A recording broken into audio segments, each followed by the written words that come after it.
আমাদের এখানে কিন্তু এখন ওয়েদার দিনের বেলায় খুবই ভালো থাকে, কিন্তু রাতের বেলায় 7 ডিগ্রি 5 ডিগ্রি এরকম হয়ে যায়।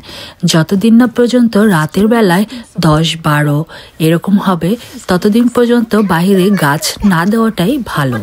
তারপরও আমি যেটা করছি, আমার যে ওভারউইন্টারিং করা গাছগুলো ছিল সেগুলো রিপোর্ট করে দিচ্ছি, আর কিছু গাছ কিনে রাখছি ঘরের ভেতরে, কারণ এখন গার্ডেনগুলোতে গেলে, গার্ডেন সেন্টারগুলোতে গেলে অনেক রকমের গাছ চোখে পড়ে, আর দেখলেই না কিনে ফেলতে ইচ্ছে করে। এই যেমন টমেটো গাছগুলো কিনেছি।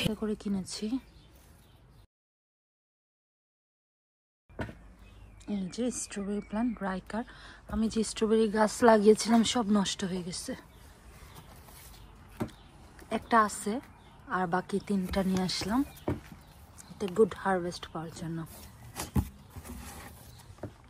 আর এটা হলো মানি মেকার টমেটো, 3টা গাছ। নাও টমেটো গাছগুলো রেখে আসো।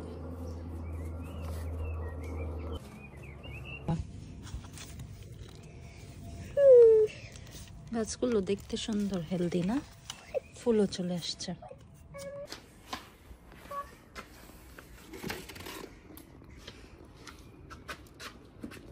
এই টবে দিই রাইকা, আমার মনে হয় এই ছোট টবই ভালো হবে, কারণ বড় টবে তো না।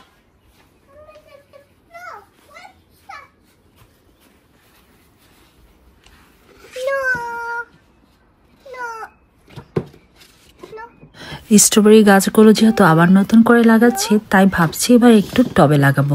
আর বেশি ছোট টবেও রাখবো না, বেশি বড় টবেও রাখবো না, যেন স্ট্রবেরিগুলো হওয়ার পরে ঝুলে থাকে। ঠিক ওরকম সাইজের কিছু পট নিয়ে নিচ্ছি।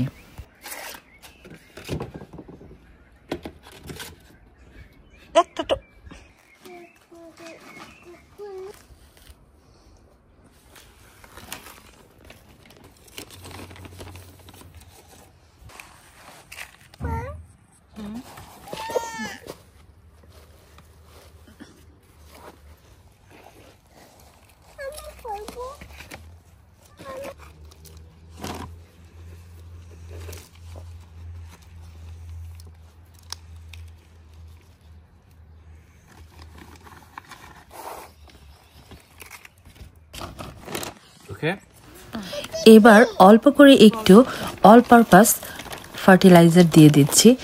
এটা না দিলেও চলে, সব থেকে ভালো হয় রুট ব্লাস্টটা দিলে, বাট আমি এটা দিয়েছি এবার।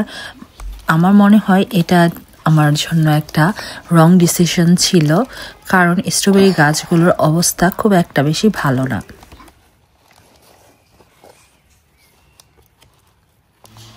এইভাবে একটা একটা করে 3টা গাছই লাগিয়ে নিলাম। আর এখন রাইকা ছোট টবে যে স্টিকারগুলো লাগানো ছিল সব লাগিয়ে ট্রান্সফার করে দিচ্ছে বড় বড় টবগুলোতে।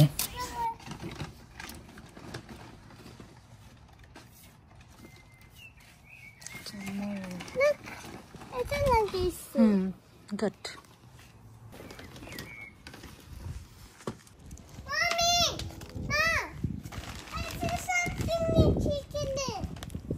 দেখতে পারো মোলা হয়ে গেছে, এখন না, যখন খাবো তখন উঠাবো। এটা লংটা।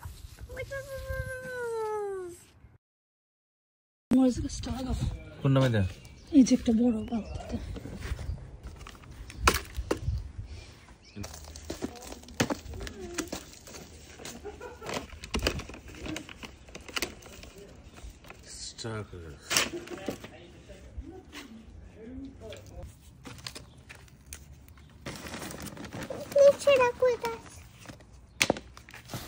এভাবেই একটা একটা করে প্রায় 2-3টা মরিচ গাছ সেদিন রিপোর্ট করা হয়েছিল। তো বাকিগুলোর ভিডিও আর করা হয়নি। তো নতুন ভিডিও নিয়ে আবার চলে আসবো খুব শীঘ্রই। আল্লাহ হাফেজ।